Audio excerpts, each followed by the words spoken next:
എന്നിട്ടാണോ സാധാരണ പയ്യൻ അതാ എല്ലാ മതത്തിലും സത്യമുണ്ടെന്ന് പറയാൻ നടക്കുന്ന അക്ബർ മൗലവി? മുമ്പ് ഒരു അക്ബർ ഉണ്ടായിരുന്നു, ദീനെ ഇലാഹി ഉണ്ടാക്കിയ അക്ബർ. അതിന്റെ അനുജൻ അക്ബർ മൗലവിയാണ് ഇപ്പൊ എല്ലാ മതത്തിലും സത്യമുണ്ടെന്ന് പറയാൻ വരുന്നു. മഅദല്ലാഹ്, അല്ലാഹുവിന്റെ ദീന് കൊണ്ട് കളിക്കുകയാണല്ലോ.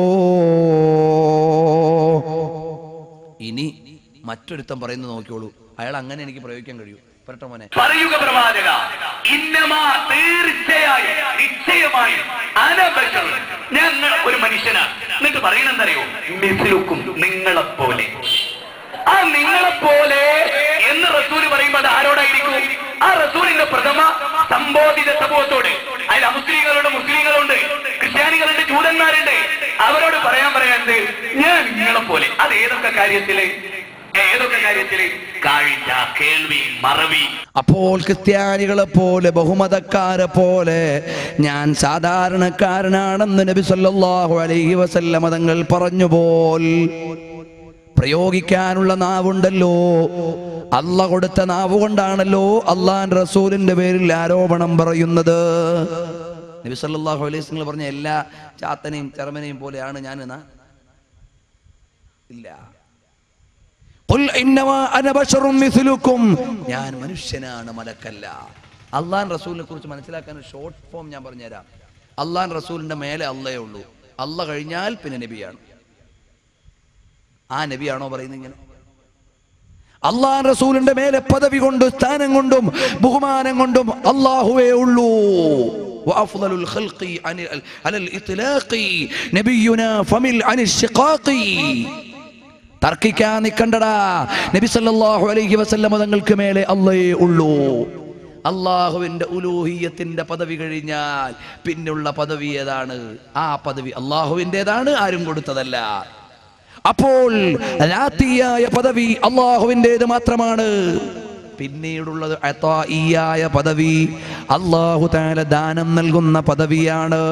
ആ പദവിയിൽ ഏറ്റവും ഉന്നതരാണ് അഫ്ളലു ഖൽഖില്ലാഹ് വ അജല്ലു ഖൽഖില്ലാഹ് വ അക്മലു ഖൽഖില്ലാഹ് വ അഅ്സു ഖൽഖില്ലാഹ് മുഹമ്മദുൻ റസൂലുള്ളാഹ്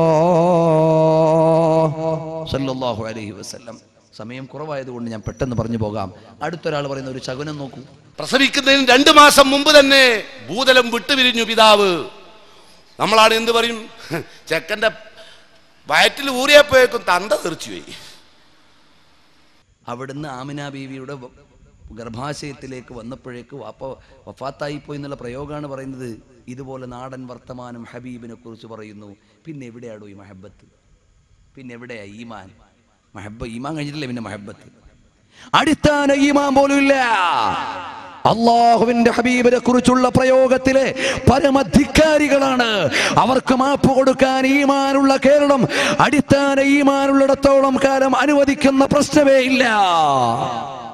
അറിയുമോ സഹോദരങ്ങളെ, ഹബീബിനെ കുറിച്ച് പറയാൻ ഈമാനുള്ളവർക്ക് കഴിയുമോ? ഇങ്ങനെ ബാക്കി പറയട്ടെ. പിന്നെ 6 വയസ്സായപ്പോഴേക്കും ഉമ്മയും പോയി, ഉമ്മയും ബാപ്പിയും പോയി. പിന്നെ തൊടുന്നോലൊക്കെ അബ്ദുൽ മുത്തലിബും പോയി, അബൂ താലിബും പോയി. ആരൊക്കെ സംരക്ഷിക്കാൻ വരുന്നോ, കഫാലത്ത് ആരേറ്റെടുക്കുന്നോ ഓലൊക്കെ മരിക്കുകയാണ്. സത്യത്തിൽ നിങ്ങൾ അഷ്റഫുൽ ഖൽഖ് റസൂലുള്ളാഹി എന്നല്ല പറയാ. അറിഞ്ഞാൽ ഇതാ ആളില്ലേ, നമ്മൾക്കുള്ളതൊക്കെ ചില കുട്ടികൾ ഉണ്ടായാലും നമ്മൾ പറയും എൻ്റെ മറ്റേ കമ്പനി ഉണ്ടായതും ഈ പീടുണ്ടായതും ഇവ ഉണ്ടായതിൻ്റെ ആശ. ആ ദജ്ജാലുണ്ടല്ലോ, ഓ ഉണ്ടായതിൻ്റെ ആശ ഉള്ള പ്രശ്നം മുഴുവൻ ഉണ്ടായ പറയാറില്ല. ഉള്ളിലുണ്ട്, മുജാഹിദുകൾക്ക് ഉള്ളിലുണ്ട്, മറ്റോള് പറയാറുണ്ട്. ഉള്ളിലുള്ള ആശയം ഇങ്ങനെയല്ലയോ മുജാഹിദുകളെ? നബി സല്ലല്ലാഹു അലൈഹി വസല്ലം തങ്ങളെ കുറിച്ച് പോലും പ്രയോഗിക്കുമ്പോ യാതൊരു അദബും ബഹുമാനവും ഇല്ലാതെ കൊണ്ടുപോകുന്നു. ഇനി ജമാഅത്ത് ഇസ്ലാമിക്കാരൻ മണ്ണോട് മണ്ണായത് പറഞ്ഞതുണ്ട്, ഇൻഷാ അല്ലാഹ്, പക്ഷേ വിശദീകരിക്കാൻ സമയമില്ല. ഇനി ഇയാൾ പറയുന്നു നോക്കൂ. നബി സല്ലല്ലാഹു അലൈഹി വസല്ലം തങ്ങൾ ജനിച്ച രാവിനെ കുറിച്ച് ഒരു മുജാഹിദുകാരന്റെ പ്രയോഗം കേട്ടോളൂ, ഞാൻ പിന്നെ വിശദീകരിക്കാം. രാവ് 1 മോനെ. രാവുകളിൽ ഏറ്റവും പുണ്യമുള്ള രാവ് നബി ജനിച്ച രാവാണ്. നിങ്ങൾ ആലോചിക്കണം. തെളിവൊന്നുമില്ല, ഖുർആന് തെളിവില്ല, ഹദീസിന് തെളിവില്ല. ഇവർക്ക് തെളിവ് വേണ്ട, നാവിന്റെ നീളമാണ്. അതൊരു പക്ഷേ ഒരു 80 കിലോമീറ്റർ ഒക്കെ ഉണ്ടാവും. ആ നീളത്തിനനുസരിച്ചുള്ള വാക്കുകളാണ് ഈ പറയുന്നത്. നിങ്ങൾ ആലോചിച്ചു നോക്കണം, എന്താ പറയുന്നത്? രാവുകളിൽ വെച്ച് ഏറ്റവും പുണ്യം നബി ജനിച്ച രാവാകുന്നു എന്നാണ്. ഇസ്ലാം പഠിപ്പിച്ചിട്ടില്ല, ഖുർആൻ പഠിപ്പിച്ചിട്ടില്ല, ഹദീസ് പഠിപ്പിച്ചിട്ടില്ല, മുഹദ്ദിസീങ്ങൾ ഒരാളും പഠിപ്പിച്ചിട്ടില്ല, മദ്ഹബിന്റെ ഇമാമിങ്ങൾ പഠിപ്പിച്ചിട്ടില്ല. ലോകത്ത് ഈമാനുള്ള, ഇഖ്ലാസുള്ള, ഇസ്ലാം മനസ്സിലായ ഒരാളും പഠിപ്പിച്ചിട്ടില്ല എന്നുള്ളതാണ് ഈ വിഷയത്തിലെ വസ്തുത. നിങ്ങൾ മനസ്സിലാക്കണം. അത്ഭുതമാണ് ഈ സമുദായത്തിന്റെ അവസ്ഥ. നിങ്ങൾ ആലോചിച്ചു നോക്കൂ. നബി സല്ലല്ലാഹു അലൈഹി വസല്ലം തങ്ങൾ ജനിച്ച രാവിന് മഹത്വമുണ്ടെന്ന് പൂങ്കാവനത്തിൽ ലേഖനം വന്നു. നമ്മൾ എഴുതിയതാ. എഴുതുന്നവന് നാവല്ല ഉണ്ടാവുക, പറയുന്നവന് നാവുണ്ടാവുക. അപ്പൊ പറഞ്ഞ ആളെ നാവിന്റെ കിലോമീറ്റർ 80 എന്ന് പറഞ്ഞത് നമ്മൾ ലേഖനം എവിടെ വായിച്ചിട്ടേ ഉള്ളൂ. വായിച്ച ആളുടെ നാവിന്റെ കിലോമീറ്ററേ പറഞ്ഞതേ ഉള്ളൂ. നിങ്ങൾ വിഷമിക്കേണ്ടതില്ല. എഴുതിയ ആളുടെ പേനയുടെ വണ്ണല്ലേ പറയേണ്ടത്. ഒരു തെളിവും ഇല്ല എന്ന് അയാൾ പറയുന്നത്. എന്നാലോ ആ ലേഖനത്തിന്റെ തുടർന്ന് തന്നെ പറയുന്നുണ്ട് തെളിവ്. ആ ലേഖനം എഴുതിയ ആൾ എന്ത് തെളിവാ അടിസ്ഥാനപ്പെടുത്തിയെന്ന് പറയുന്നുണ്ട്. അപ്പൊ ആ തെളിവ് പറഞ്ഞ ആളെ കുതിര കയറുക. കേട്ടോളൂ. ഇനി നോക്കൂ, ഇമാം കസ്തല്ലാനി പറയുന്നു, നബി സല്ലല്ലാഹു അലൈഹി വസല്ലം ജനിച്ച രാത്രിയാണല്ലോ നാം പറയുന്നത്. അപ്പോൾ ലൈലത്തുൽ ഖദറിനാണോ നബി ജനിച്ച രാത്രിക്കാണോ കൂടുതൽ പുണ്യമുള്ളത് എന്ന് നീ ചോദിച്ചാൽ 3 കാരണങ്ങൾ കൊണ്ട് ലൈലത്തുൽ ഖദറിനേക്കാൾ ശ്രേഷ്ഠത നബി ജനിച്ച രാത്രിക്കാണെന്ന് ഞാൻ മറുപടി പറയും. കണ്ടോ, ധിക്കാരിയായ ഒരു മനുഷ്യൻ, ധിക്കാരിയായ ഒരു മനുഷ്യൻ, ഖുർആൻ പഠിക്കാത്ത ഒരു മനുഷ്യൻ. വിശുദ്ധ ഖുർആൻ ഇമാം ഖത്തല്ലാനി റഹ്മഹുല്ലാഹ് മവാഹിബുൽ ലദുന്നിയയിൽ പറഞ്ഞു. അതാണ് പൂങ്കാവനത്തിൽ എടുത്തുദ്ധരിക്കുന്നത്. അപ്പൊ ഇയാൾക്ക് പറ്റാത്തത് പറ്റില്ലല്ലോ. ഇനി ഇമാം ഖത്തല്ലാനിയെ തെറി വിളിക്കുക. വരട്ടെ. അപ്പോൾ ലൈലത്തുൽ ഖദറിനാണോ നബി ജനിച്ച രാത്രിക്കാണോ കൂടുതൽ പുണ്യമുള്ളത് എന്ന് നീ ചോദിച്ചാൽ 3 കാരണങ്ങൾ കൊണ്ട് ലൈലത്തുൽ ഖദറിനേക്കാൾ ശ്രേഷ്ഠത നബി ജനിച്ച രാത്രിക്കാണെന്ന് ഞാൻ മറുപടി പറയും. കണ്ടോ, ധിക്കാരിയായ ഒരു മനുഷ്യൻ, ധിക്കാരിയായ ഒരു മനുഷ്യൻ, ഖുർആൻ പഠിക്കാത്ത ഒരു മനുഷ്യൻ. വിശുദ്ധ ഖുർആൻ ായ മനുഷ്യനാണോ? എടോ, അവിടുന്ന് ഇർഷാദു സാരി ശർഹ് സഹീഹുൽ ബുഖാരി എന്ന കിതാബ് എഴുതിയ മുഹദ്ദിസാണ് കേട്ടോ. മനസ്സിലാക്കണം. ഈമാൻ അല്പമെങ്കിലുമുള്ള, ജീവനെങ്കിലുമുള്ള മുജാഹിദുകൾ ഉണ്ടെങ്കിൽ മനസ്സിലാക്കിക്കോ. ലോകപ്രസിദ്ധനായ പണ്ഡിതനാണ് ബഹുമാനപ്പെട്ട ഇമാം ഖത്തല്ലാനി റഹ്മഹുല്ലാഹ്. സഹീഹുൽ ബുഖാരിക്ക് വ്യാഖ്യാനം എഴുതി, അൽ മവാഹിബുൽ ലദുന്നി എഴുതി, തുടങ്ങി ഒരുപാട് കിതാബ് എഴുതി. സഹീഹ് മുസ്ലിമിന് വ്യാഖ്യാനം എഴുതി. അങ്ങനെ എല്ലാ കിതാബിനും വ്യാഖ്യാനം എഴുതിയ സഹീഹുൽ ബുഖാരിക്ക് വ്യാഖ്യാനം എഴുതാൻ വിവരമില്ലാത്ത ആളാണോ സഹീഹുൽ ബുഖാരിക്ക് വ്യാഖ്യാനം എഴുതുക? ആ ഇമാമിനെ കുറിച്ചല്ലയോ പറഞ്ഞത് വിവരമില്ലാത്തയാളെന്ന്. മോനെ, ബാക്കി കൂടി ആ ക്ലിപ്പൊന്ന് കേൾപ്പിച്ചു കൊടുക്കൂ. ഇമാം ഖസ്തല്ലാനി റഹിമഹുല്ലാഹയെ കുറിച്ച് തെറി പറയുക, തെളിവില്ലെന്ന് ആരോപിക്കുക, തെളിവായി ഉദ്ധരിക്കുന്ന ഇമാമിന്റെ മേലെ കുതിര കയറുകയല്ലയോ അടുത്ത പരാമർശത്തിലൂടെ അയാൾ നടത്തുന്നത്. ഇത് മുഴുവനും മാർച്ച് മാസത്തിൽ തിരുവനന്തപുരത്തെ പള്ളിയിൽ മുജാഹിദുകാരൻ നടത്തിയ ജുമുഅ ഖുതുബയാണ്. നിങ്ങൾ ആലോചിച്ചോളൂ.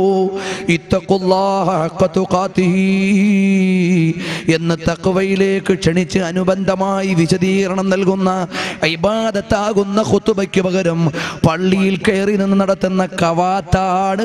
മാസിക എടുത്ത്, പരിഭാഷ എടുത്ത്, ബുക്കെടുത്ത്, ഫോട്ടോ കാണിച്ച് ആളുകളുടെ മേലെ ചാടിക്കേറുന്നു. മഅദല്ലാഹ്, ഇതാണോ ദീൻ എന്ന് പറയുന്നത്? വരട്ടെ.